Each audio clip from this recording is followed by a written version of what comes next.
Before the world was torn apart by machine guns, mustard gas, and miles of trenches, there was a delicate balance. A world ruled by emperors, kings, and alliances built on fear. In 1914, that balance shattered. But to understand how the First World War began, we must look at the fragile world that came before it.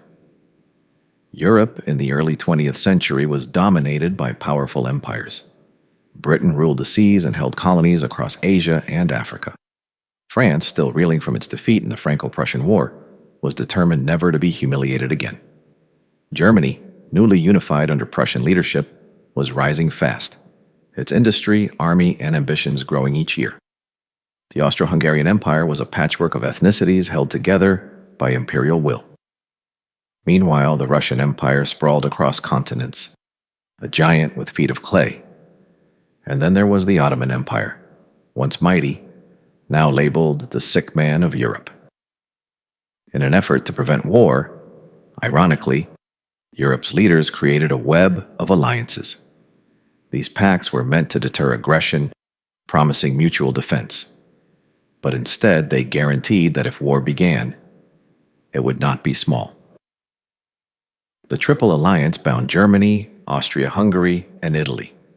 Opposing them, the Triple Entente united France, Russia, and Britain. These alliances were rigid, and they turned local conflicts into continental crises. Militarism swept across Europe. Nations glorified military power. Armies were idolized, generals were celebrities. Germany and Britain engaged in a naval arms race, each building massive battleships called dreadnoughts. From 1900 to 1914, Europe's major powers spent billions preparing for war, even as they claimed to want peace. The belief was simple. The stronger you appeared, the safer you were. But this race to arm would only make war more devastating when it came. Nationalism surged. People across Europe identified not with their emperors, but with their ethnic roots.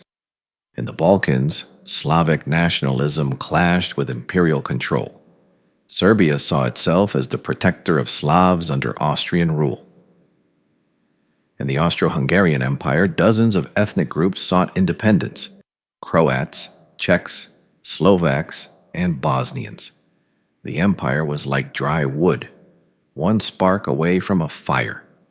The Ottoman Empire was fading.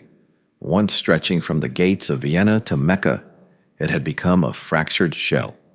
The Balkan Wars had stripped it of nearly all its European lands. The Arabs were restless, the Armenians were oppressed, and the Young Turks were in power, desperate to reform the empire before it collapsed. To many Europeans, the Ottomans were irrelevant, but they were about to be dragged into a war that would hasten their fall. The years leading up to 1914 were filled with crises. Germany challenged France over Morocco. Austria annexed Bosnia and raging Serbia. Twice the Balkan Wars brought Europe to the edge. Each time war was avoided. Barely. But each crisis left behind bitterness, distrust, and wounded pride. Diplomats grew tired. Generals grew ready. The next crisis might not be solved with words. By the summer of 1914, Europe was a continent primed for war. Armies were mobilized on railway timetables. Plans like Germany's Schlieffen Plan and France's Plan 13th were ready. Everyone expected war, but no one expected what it would become. The empires of old, proud, powerful, and blind, were about to march into a war unlike anything the world had ever seen.